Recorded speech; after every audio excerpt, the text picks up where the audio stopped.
Know this right now. Fifth-generation fighters change the world. Having fifth-generation fighters in a nation's Air Force is proof enough that such nation is a world power. But they're also more than that.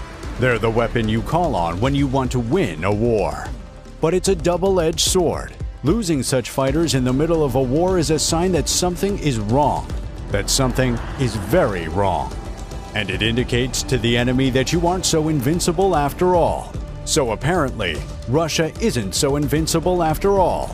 Ukraine just destroyed a Su-57, Russia's fifth-generation fighter. It would be a crime not to talk about that.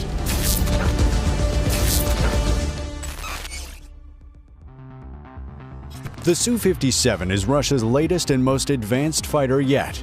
It's so special to Russia and so difficult to build that only 32 of the fighters exist, all serving in Russia. No exports. Losing one such fighter is losing a limited edition vehicle with less than 3 dozen in existence. It's a massive hit. On June 8th, Russia suffered a massive hit. On that day, Ukrainian forces for the first time struck a Su-57 grounded at Akhtubinsk Air Base in the Astrakhan region, about 366 miles away from the front line.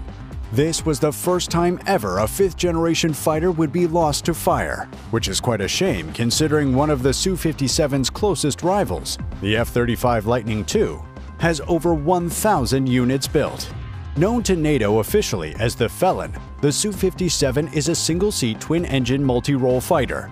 It is the latest of only 4 fifth-generation fighters in the world, the others being the J-20 from China, the F-22 from the US, and of course the F-35 also from the US. The Su-57's closest rival, it seems. The Su-57 Felon is an air superiority fighter designed to be highly capable during aerial combat, but also for ground and maritime strikes. This enables it to destroy all types of targets, either on the ground, in the sky, or on the seas. It is well equipped to be the most advanced fighter in the world today, but not if the F-35 Lightning II has something to say about that. The F-35 versus the Su-57, the latest American fighter versus Russia's. Up against each other, their core capabilities come to the fore and battle it out. Whichever capabilities win the bout for their respective fighter and respective nation. So here are those capabilities. Stealth. The entire fifth-generation class of aircraft is heavily dependent on stealth capabilities, so neither the F-35 nor the Su-57 is found lacking here. The American fighter was designed from the ground up with stealth in mind. Its manufacturers, Lockheed Martin, aligned its edges, serrated its skin panels, and masked the engine with easy-to-maintain fiber matte skin for low observability.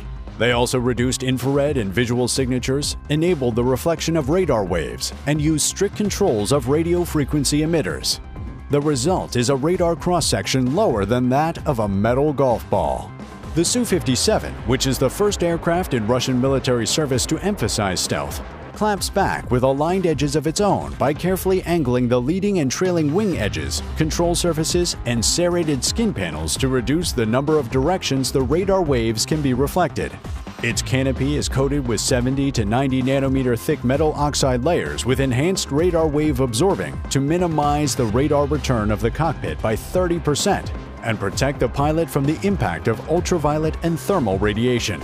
In a funny twist, only conspicuous, susceptible to clutter, imprecise low-frequency radars are able to spot both jets with relative ease, due to a phenomenon known as Rayleigh scattering. This is where the threat of being spotted ends for the F-35. For the Su-57, however, its manufacturers, Sukhoi, really only emphasized frontal stealth, with RCS reducing features most apparent in the forward hemisphere. The shaping of the aft fuselage, for one, is less optimized for radar stealth when compared to the F-35, possibly for much-needed cost reduction or the Russian doctrine of operating the aircraft within the umbrella of friendly integrated air defense systems. Engines. The F-35 is a single-engine aircraft, while the Su-57 packs 2 powerful fire spitters in its rear.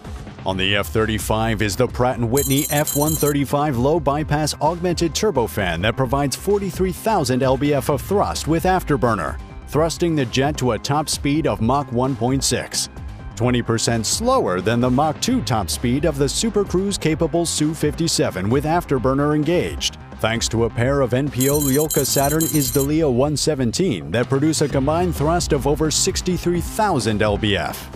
But what the F-35 lacks in thrust, it seems to make up for in engine stealth. The engine on the F-35 has a low observable afterburner that incorporates fuel injectors into thick curved vanes. These vanes are covered by ceramic radar-absorbent materials and mask the turbine. Its low observable axisymmetric nozzle consists of 15 partially overlapping flaps that create a sawtooth pattern at the trailing edge, which reduces radar signature and creates shed vortices that reduce the infrared signature of the exhaust plume. The F-135 PW600 engine for the F-35B, a variant of the F-35 designed for the U.S. Marines, supports short takeoff and vertical landing by incorporating a shaft-driven lift fan, or SDLF. This SDLF was designed by Lockheed Martin and developed by Rolls-Royce as a key technology for the F-35, displaying the most impressive use case and performance, so much so that the system was awarded the prestigious Collier Trophy in 2001. Avionics. Both fighters are fitted with the most advanced avionics and armament their respective countries have to offer. For the F-35, the AN/APG-81 Active Electronically Scanned Array Radar, AN/ASQ-239 Barracuda Electronic Warfare System, AN/AAQ-37 Distributed Aperture System, AN/AAQ-40 Electro-Optical Targeting System, and AN/ASQ-242 Communications, Navigation, and Identification Suite all combine to provide rapid beam agility, multiple operational modes, all-aspect missile launch and target tracking, 10 radio frequency antennas, all-aspect radar warning receiver, self-defense against missiles, the detection and jamming of hostile radars, laser targeting, forward-looking infrared capabilities, long-range IRST functions, and an impossible level of sensor fusion to give the pilot and friendlies an omnipresent tactical picture of the battle space without compromising stealth. All of these are made possible by software running on a shocking 8.6 million lines of code, more than double the 4 million lines of the Su-57's code. But this isn't a coding competition, and in terms of avionics, the Su-57 has its own statement to make.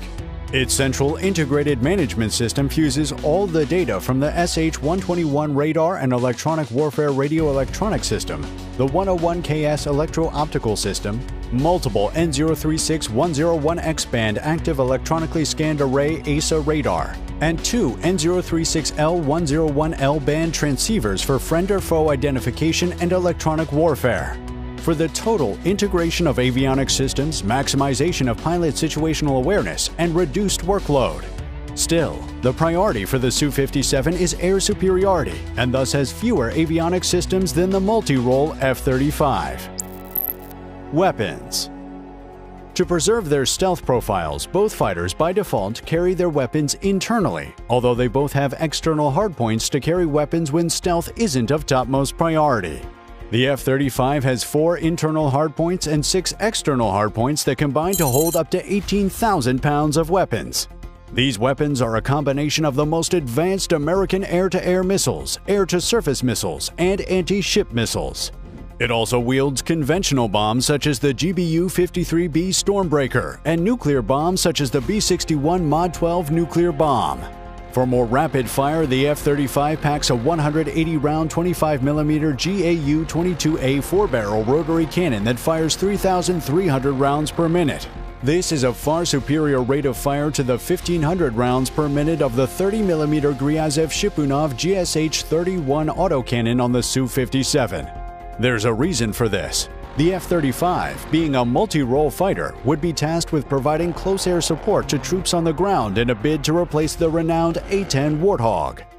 The Russian fighter has 6 internal hardpoints and 6 external hardpoints that combine to carry an estimated 16,500 pounds of weapons, slightly less than the weapons payload of the F-35.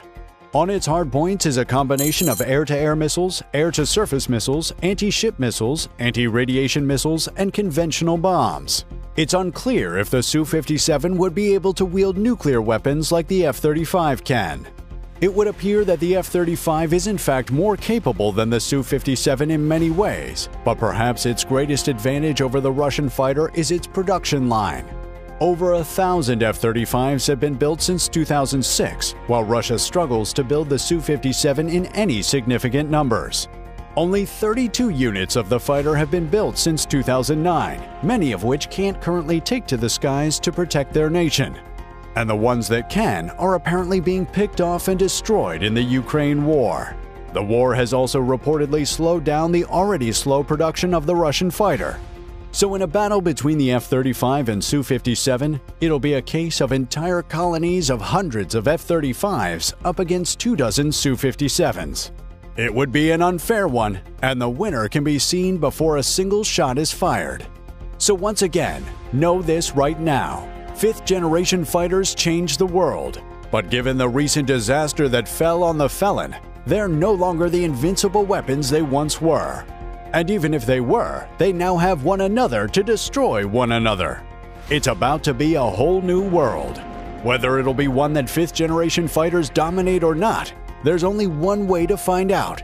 And that's by giving this video a like and subscribing to this channel. So do that now, and thanks for watching.